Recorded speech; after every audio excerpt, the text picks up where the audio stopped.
বক্তব্য দিচ্ছে যে ভারতে হিন্দুদের যে মুসলমানদের যে অত্যাচার সেটা একটা বক্তব্য দিচ্ছে। অথচ আপনাদের কাছ থেকে বলতেছে যে এটা ভারতের অভ্যন্তরীণ ব্যাপার, কিন্তু বাংলাদেশে কিছু হলে আপনারা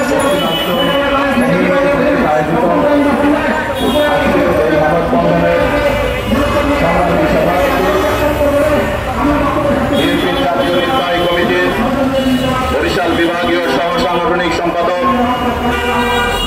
ব্রজমোহন বিশ্ববিদ্যালয় কলেজের সাবেক নির্বাচিত ভিপি, রাজপথের লড়াকু সৈনিক, আমাদের শ্রদ্ধেয় বড় ভাই জনাব মাহমুদ নান্নু।